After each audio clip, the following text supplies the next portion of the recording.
नमस्कार दोस्तों, कैसे हो आप। आज हम आपको जो चमत्कार बताने जा रहे हैं उसे देखकर सभी दुनिया वालों के होश उड़ गए। जी हाँ, राम मंदिर में हुआ बहुत बड़ा चमत्कार। जब रामलला की मूर्ति अचानक से बोलने लगी, जिससे कि आप सभी जानते हैं 22 जनवरी 2024 को रामलाल का प्राण प्रतिष्ठा का कार्यक्रम हुआ था। इस कार्यक्रम में बड़ी बड़ी नामी हस्तियां आई थी। सभी लोग प्राण प्रतिष्ठा के अवसर पर मौजूद थे और देश भर में भगवान राम की पूजा की गई। लेकिन दोस्तों, अब जो घटना राम मंदिर में हुई उसके बाद सभी यह सोचने में मजबूर हो गई कि यह संभव कैसे हो सकता है।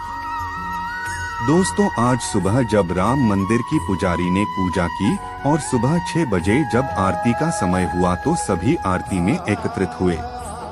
अचानक इस समय प्रभु श्री राम की भव्य मूर्ति में ऐसा लगा कि जैसे मूर्ति बोल रही हो। अब सवाल यह आता है कि आखिरकार यह सब हुआ कैसे और इन सब के पीछे क्या घटना है। दोस्तों, आज की यह वीडियो जरा ध्यान से देखिएगा, क्योंकि आज की इस वीडियो में बहुत बड़े रहस्य से पर्दा उठने वाला है। दोस्तों, रामलला की मूर्ति को अरुण योगीराज द्वारा बनाया गया है, जो कर्नाटक के एक मशहूर मूर्तिकार हैं, जिन्होंने बहुत से भव्य मंदिरों के लिए मूर्तियों का निर्माण किया है। रामलला की मूर्ति का कार्य वैसे तो 3 मूर्तिकारों को दिया गया था, लेकिन अरुण योगीराज की मूर्ति को राम मंदिर के लिए चुना गया क्योंकि उन्होंने मोहिनी रूप में रामलला की मूर्ति को बनाया। दोस्तों, यह घटना जो अयोध्या के राम मंदिर में हुई है, उसे देखकर यह खबर पूरे सोशल मीडिया में आग की तरह फैल चुकी है और सभी के मन में यह सवाल चल रहा है कि ऐसा संभव कैसे हो सकता है, या फिर यह सब एक बनाई हुई कहानी है। राम मंदिर का इतिहास लगभग कई वर्ष का है, जिसका विवाद 500 वर्षों से चल रहा है और अब जाकर अयोध्या में एक भव्य राम मंदिर का निर्माण हो चुका है और उसका उद्घाटन भी 22 जनवरी को कर दिया गया।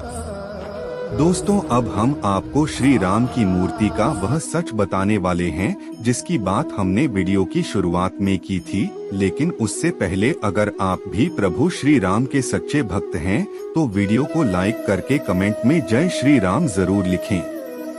राम मंदिर में भगवान राम की प्राण प्रतिष्ठा के बाद रामलला का स्वरूप बदल गया है।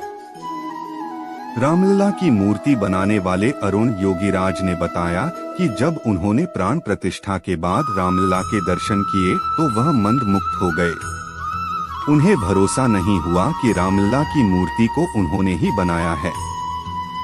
प्राण प्रतिष्ठा के पहले वह 10 दिनों तक अयोध्या में ही रहे।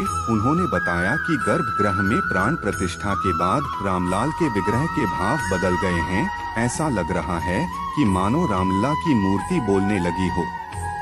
उन्होंने बताया कि गर्भगृह में प्राण प्रतिष्ठा के बाद रामलला के विग्रह के भाव बदल गए हैं। उनकी आंखें मानो जैसे जीवंत हो गए हैं, होठों पर बाल स्वरूप मुस्कान आ गई है। ऐसा लग रहा है कि मानो रामलला की मूर्ति बोलने लग गई हो। लग रहा था जैसे कि उन्होंने अपनी पलक झपकाई हो। एक इंटरव्यू में अरुण योगीराज ने कहा कि प्राण प्रतिष्ठा के बाद जब मैं गर्भगृह में गया तो वहां मूर्ति को देखते ही लगा कि यह मेरी बनाई हुई मूर्ति नहीं है। उन्होंने कहा कि मूर्ति का स्वरूप पूरी तरह बदल गया है। रामलला की मूर्ति काले रंग की एक खास शिला से बनाई गई है, जिसे कृष्ण शिला भी कहा जाता है। दोस्तों, मूर्ति को बनाने के लिए लगभग 7 महीने का समय लगा। दोस्तों, जिस वक्त राम मंदिर में प्राण प्रतिष्ठा हो रही थी, उस वक्त मोदी के एसपीजी कमांडो मंदिर की छत पर चढ़कर निगरानी कर रहे थे।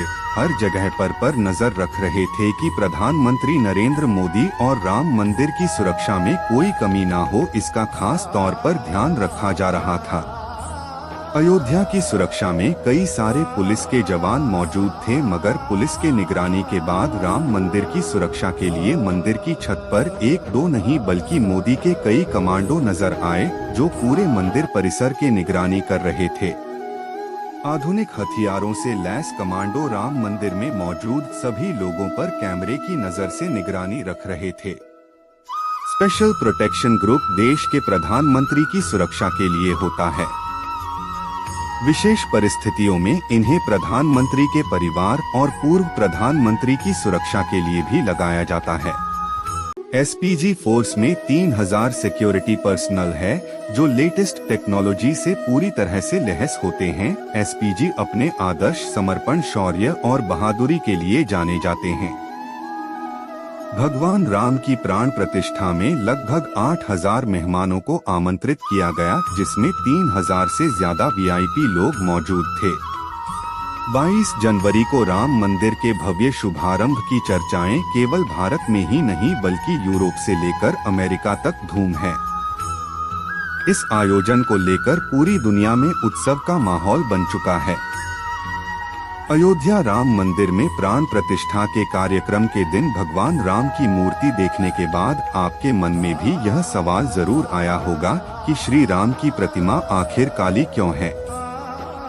अयोध्या में रामलला को देखकर 500 वर्ष का इंतजार खत्म जो हुआ है।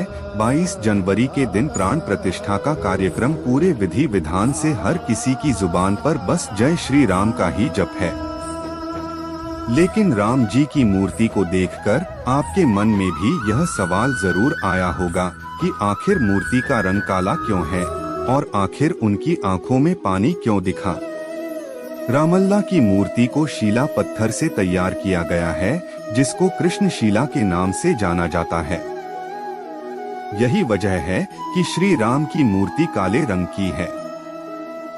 शीला पत्थर के अपने कई सारे गुण हैं। रामलला की मूर्ति को इन्हीं काले पत्थर से क्यों बनाया गया है? दरअसल रामलला की मूर्ति को इन काले पत्थर से बनाने का कारण यह है कि रामलला की मूर्ति हजारों साल तक सुरक्षित रहेगी। मान्यताओं के मुताबिक जन्मभूमि में भगवान के बाल स्वरूप की उपासना होती है। इसी वजह से भगवान श्री राम की मूर्ति बाल स्वरूप में बनाई गई है। प्राण प्रतिष्ठा का अर्थ है मूर्ति में प्राण डालना। बिना प्राण प्रतिष्ठा की मूर्ति पूजन पूरा नहीं माना जाता है। मूर्ति में प्राण डालने के लिए मंत्र उच्चारण के साथ देवों का आवाहन होता है। इसलिए जिस भी प्रतिमा की पूजा होती है उसका प्राण प्रतिष्ठा करना बेहद जरूरी होता है। दोस्तों चलिए अब बात करते हैं एसपीजी कमांडो की। नरेंद्र मोदी ही देश के पहले ऐसे प्रधानमंत्री हैं जिन्हें एसपीजी कमांडो सुरक्षा मिली है। पहले पूर्व प्रधानमंत्री और उनके करीबियों को भी एसपीजी की सुरक्षा मिली थी। एसपीजी की सुरक्षा व्यवस्था को प्रदेश में सबसे ज्यादा सुरक्षित माना जाता है। प्रधानमंत्री जहां भी जाते हैं वहां हर स्टेप पर अचूक शूटर तैयार है। पीएम को खतरा पहुंचाने वाले को यह शूटर कुछ सेकंड में मार गिरा सकने की ताकत रखते हैं। एसपीजी में 3000 जवान है और इनका काम है प्रधानमंत्री को सिक्योरिटी देना। यह मॉडर्न हथियारों से पूरी तरह लैस होते हैं। एसपीजी कमांडो के पास एक खास तरह की राइफल होती है जो 1 मिनट में 850 राउंड फायर करने में कैपेबल होती है और इनकी रेंज 500 मीटर तक होती है। एसपीजी के जांबाज कमांडो हमेशा बुलेट प्रूफ जैकेट और एक चश्मा पहने रहते हैं। अचानक से फायरिंग होने पर एसपीजी कमांडो पीएम के सामने खड़े होकर सामने से अटैक करने वाले को तुरंत खत्म करने की ताकत रखते हैं। ट्रेनिंग के दौरान इन जवानों को मार्शल आर्ट की ट्रेनिंग मिली जाती है। दोस्तों आपको बता दें कि भगवान रामलला के भव्य मंदिर के साथ राम जन्मभूमि परिसर में लगभग 110 सीसीटीवी कैमरे लगाए गए हैं, जिससे राम मंदिर की सुरक्षा को और मजबूत किया जा सके। दोस्तों आज की वीडियो में बस इतना ही। आपको यह वीडियो पसंद आई हो तो वीडियो को लाइक करके चैनल फैक्ट डिक्शनरी को सब्सक्राइब कर दीजिए और हाँ, कमेंट में जय श्री राम लिखना ना भूले।